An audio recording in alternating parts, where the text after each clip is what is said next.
गुंड निलेश घायवळचा भाऊ सचिन घायवळ याच्यावर देखील खंडणीचा गुन्हा दाखल करण्यात आलेला आहे। पुण्यातील कोथरूड पोलीस स्टेशनमध्ये हा गुन्हा दाखल करण्यात आलाय। नक्की कशा स्वरूपाची ही खंडणी होती, काय नक्की हा सगळा प्रकार आहे हे जाणून घेण्यासाठी आपल्यासोबत डीसीपी संभाजी कदम सर आहे। सर, कोण आहे हा, कशा स्वरूपाचा हा गुन्हा दाखल करण्यात आलाय, काय नक्की प्रकार आहे? काल आपल्याकडे हा गुन्हा दाखल केलेला आहे कोथरूड पोलीस स्टेशनला। कोथरूड या ठिकाणीच राहणारे एक बांधकाम व्यावसायिक आहेत। त्यांनी त्यांच्या जागेवरती स्वतःचं जे काय आहे बिल्डिंग उभं केली होती आणि त्या बिल्डिंगचे वरच्या 2 मजल्याचे जे 10 फ्लॅट्स आहेत हे सचिन घायवळ आणि त्याचा जो भाऊ आहे निलेश घायवळ आणि त्याच्या सर्व टोळीने त्या ठिकाणी त्याच्यावरती धाकदपटशा करून आणि धमकी देऊन बळजबरीने त्याचे 10 फ्लॅट्स कब्जात घेतलेले आहेत आणि त्या घेतलेल्या कब्जापैकी ते सर्व भाड्याने दिलेले आहेत आणि त्यांचा एक नातलग ते भाडंसुद्धा इलिगली वसूल करत होता। तर ते आपल्याकडे तक्रारदार आले, त्यांनी आपल्याकडे तो फिर्याद दिली। त्या फिर्यादीनुसार त्या पूर्ण टोळीवरती आपण तो गुन्हा दाखल केलेला आहे, खंडणी आर्म्स ॲक्ट रायटेजचा गुन्हा दाखल करून आणि ट्रेस पास पण केलेला असा तो गुन्हा दाखल आहे कोथरूड पोलीस स्टेशनला।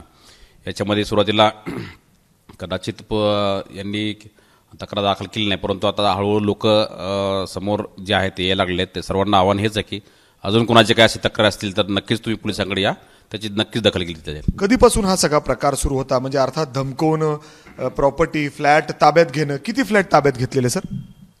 तक्रारदारानुसार मे 2025 म्हणजे ह्याच वर्षी मे महिन्यामध्ये त्याचं पोझिशन किंवा त्याचा बळजबरीने ताबा हा निलेश घायवळच्या टोळीने किंवा त्याच्या लोकांनी घेतलेला आहे अशी तक्रारदारामध्ये मेन्शन आहे।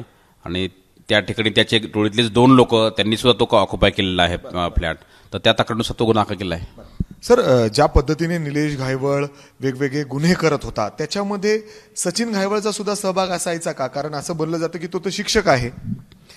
नाही, शिक्षक असला तरी सुद्धा त्याच्या पूर्वीचे पण 3 गुन्हे दाखल आहेत। एक जो सचिन कुल्डेचा जो मर्डर झाला होता पर्वतीला, त्याच्यात हा मेन आरोपी होता आणि याच्यात तो मोका पण दाखल आहे। पूर्वी पण याच्यावरती एक अटेम्प्ट टू मर्डर आणि तडीपारी पण केली होती। तडीपारी सुद्धा त्यांनी व्हायलेशन केली, पण त्याच्यावर एक वेगळा दाखल केलेला गुन्हा शिवाजीनगरला। तर गुन्हेगारी पार्श्वभूमीची बाकीचा रेकॉर्ड त्याचा आहे आणि तो सचिन घायवळ टोळीच्या सोबतच त्याचं ते कनेक्शन आहे। म्हणजे असं म्हणता येईल, म्हणजे निलेश आणि सचिन हे दोघं एकत्र करायचे मास्टर माइंड होता हा सचिन? दोघांच्या जे गुन्हे आहेत त्या गुन्ह्यामध्ये दोघं कॉमन 1-2 गुन्ह्यामध्ये आहेत। म्हणजे इट्स अ मेंबर्स ऑफ गँग, म्हणजे क्राईम सिंडिकेट चे मेंबर्स आहेत असे ते प्रथमदर्शनी प्रूव्ह होते आणि त्या क्राईम सिंडिकेट प्रूव्ह झाल्यामुळे त्याच्यावरती त्या दत्तवाडीच्या गुन्ह्यामध्ये MCOCचे प्रोव्हिजन लागले होते। सर, मला त्याचबरोबर विचारायचं आहे की आपण सचिन घायवळचा जो पासपोर्ट जेव्हा त्यांनी मागितलं होतं तो आपण नाकारला होता, काय त्याच्यावर आहे, का नाकारलेला होता, काय झालं? हा जो स्वतःला शिक्षक म्हणतोय, शिक्षकाच्या हातात पेन पाहिजे ना की बंदूक पाहिजेत।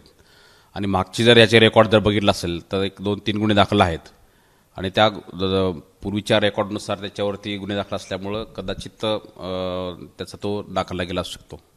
सर, पुणे पोलिसांनी त्याचा पासपोर्ट नाकारल्यानंतर त्यांनी थेट मुंबई गृहराज्यमंत्र्यांकडे धाव घेतली आणि ज्या पद्धतीने तिथं पुरावे देण्यात आले आणि थेट त्यांना म्हणजे लायसन्स देण्यात यावं असा तिथून एक अहवाल म्हणजे पाठवण्यात आला CP ऑफिसला, कमिशनर ऑफिसला।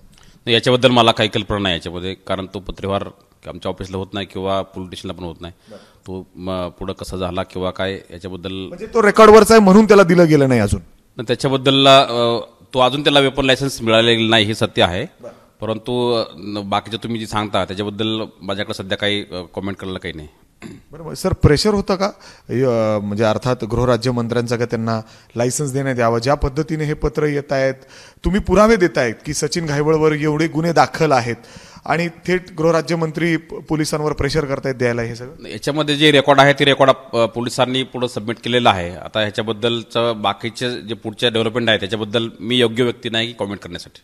सर, त्याचबरोबर आता जर आपण बघितलं तर घायवळ कुटुंब आता पुढे येऊन त्यांचे आई वडील बोलायला लागलेत की पोलीस आम्हाला त्रास देत आहेत, सातत्याने गुन्हे दाखल करतायत, खोटे गुन्हे दाखल करतायत असं देखील ते म्हणतायत। काय नक्की याच्यामध्ये जे तक्रारदार आपल्याला समोर येत आहेत ते सर्व तक्रारदारावर ते गुन्हे दाखल झालेले आहेत। जी फायरिंगची घटना झाली ती सत्य आहे, जे परवाचे कालचा जो दाखल झालेला एक्स्टॉर्शनचा गुन्हा तो पण सत्य आहे, प्लस नंबर प्लेट चुकीची वापरली हा पण गुन्हा खराच आहे। नंतर तुमचे पासपोर्ट जुना किंवा फेक ॲड्रेस वापरून केलेला आहे हा पण घटना जी आहे का हा गुन्हा सुद्धा सत्याचा आहे। त्याच्यामुळं कुणी बाकी त्यांनी काय म्हटलं याच्याबद्दल मी कॉमेंट करणार नाही, परंतु आपल्याकडे जे तक्रारदार येत आहेत किंवा जे फिर्यादी येत आहेत त्या फिर्यादीनुसार आपण ते सर्व गुन्हे दाखल केलेले आहेत आणि याच्यात अजून सुद्धा ज्यांना कोणाला काही तक्रार किंवा त्यांच्याबद्दल काही चुकीच्या गोष्टी झाल्या असतील तर त्यांनी पोलीस स्टेशनला यावं, संबंधित पोलीस स्टेशनला त्याची योग्य ती दखल घेतली जाईल.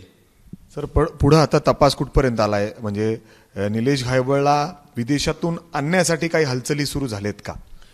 जे लिगल प्रोसेस आपली सुरू आहे त्याच्यामध्ये मग पासपोर्ट रिव्ह्यूचा असेल किंवा LOC ओपनचा असेल किंवा ब्ली कॉर्नर नोटीस असेल, हा सर्व लिगल प्रोसेस पोलिसांनी ऑलरेडी सुरू केलेले आहेत. म्हणजे साधारण कधीपर्यंत त्याला अटक करून आणू शकू असं काय परिस्थिती आहे? सचिन सुद्धा सध्या कुठं आहे? पोलीस शोधतायत का त्याला? ह्या गँगमधले सर्व मेंबर्स आहेत किंवा जे आरोपी आहेत त्यांना शोधण्यासाठी पोलिसांचे प्रयत्न सुरू आहेत आणि जी तो तुम्ही आता सांगितलं की जे फॉरेनला आहे त्याची सर्व लिगल प्रोसेस जी आहे ती पोलिसांनी सुरू केलेली आहे.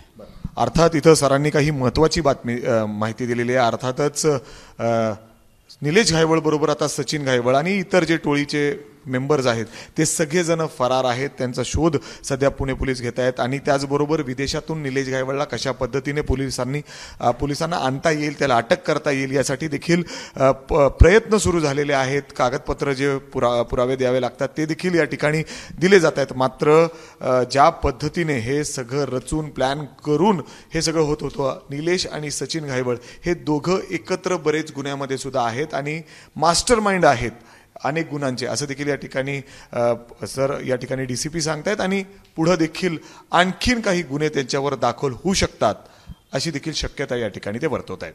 कॅमेरा राजेश बिडकरसह मी मिकी घई, ABP माझा, पुणे. ABP माझा, उघडा डोळे बघा नीट.